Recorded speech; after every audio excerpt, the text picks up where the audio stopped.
Hotter and lasting longer. That's the forecast for the dry season this year. The Meteorological Service Singapore warning of a possible double whammy of climate phenomena from June.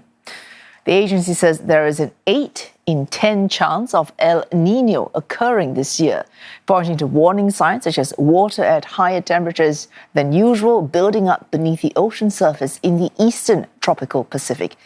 El Nino is likely to develop in June to July and may become stronger towards September. For Singapore, this often means hotter temperatures or higher temperatures and less rainfall. From July to August, a positive Indian Ocean Dipole is predicted to develop. Cooler surface waters in the eastern Indian Ocean lead to fewer clouds forming and less rainfall over parts of Southeast Asia, including Singapore. Hotter, dry weather from both climate patterns raising the risk of fires and haze in Singapore. The Met Service says in 1997, Singapore's driest year on record saw the same conditions. It warns the dry season could last until October, with some experts going further and suggesting into February. Less rainfall will give us the chance that the pollutants will stay in the air longer time, and also good for the long-range transport. And without the rainfall, there is a less chance that the pollutant in the air can be removed by a rainfall. So this is from the climate perspective. And Professor Stephen Yim himself joins us in the studio. He's the founding director of the Centre for Climate Change and Environmental Health at Nanyang Technological University. He's also professor at the Asian School of the Environment and the Lee Kong Chian School of Medicine. Thank you so much for coming in this evening, Professor Yim. That quick read we did before we heard from you in that soundbite, a lot of it is based on modelling, predictive modelling. So when you say there's an 8 in 10 chance of something happening, laymen like myself will say, well, I want certainty. Could you explain what you mean when you say this is likely? How do you make your predictions for predictions like these? Yeah, so now there are different kinds of climate projection using the model simulations. There will be the uncertainty of different kinds of models. But what we find now is a current projection quite consistently saying that over 80% of the chance that the El Nino would occur. At the same time, in the Indian Ocean part, that we also see the trend that with the cooler surface water temperature that would drive us to have a positive phase of Indian Ocean Dipole. Both of them with El Nino and a positive phase of Indian Ocean Dipole will give our region warmer and drier condition. Is this the worst case scenario or a median scenario for you when you predict these things? So far, the current the climate projection also find that the El Nino will be develop a very strong intensity. So the last one that we experienced such kind of condition of the combination between El Nino and the positive phase of Indian Ocean Dipole will be a good example will be 1997. Which give us a very dry and the warm condition. So in terms of rainfall reduction is around 53%, which is a very substantial compared with the long-term mean. So in other words, you are able to make these projections because the conditions mirror those of 1997? It's because of that we are not only using the model projection only, but also see the trend of the surface water in the Pacific Ocean and also Indian Ocean to see how will be the trend to develop this kind of extremely climate variability condition. So both the observations and also model simulations would drive us to have this kind of conclusion in the trend over 80%, this kind of condition would happen. All right. Just before we came to you, there was a soundbite of yourself talking about haze. For Singaporeans, it's a perennial concern.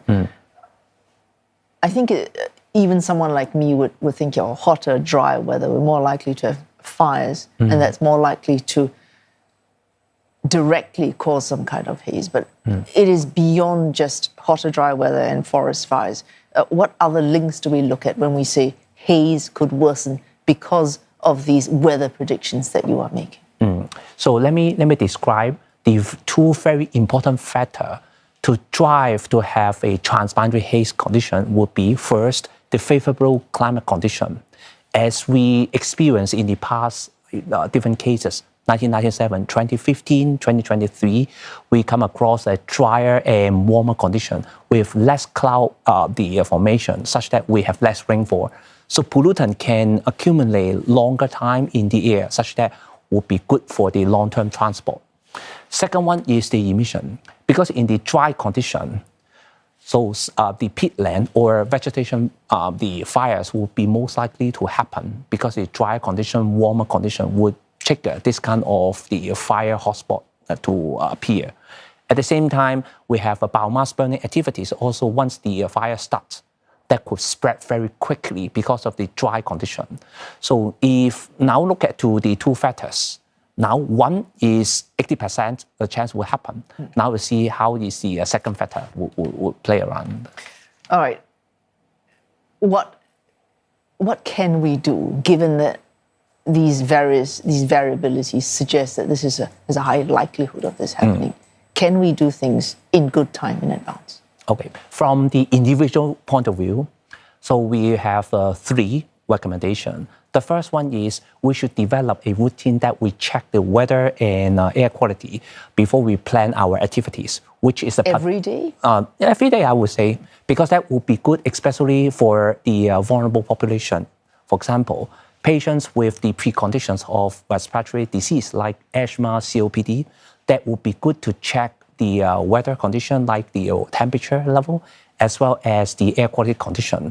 So if you find the condition may not be good for your health status, so better that you can rearrange or plan your activities accordingly and try not to have any outdoor activities as intensive as usual.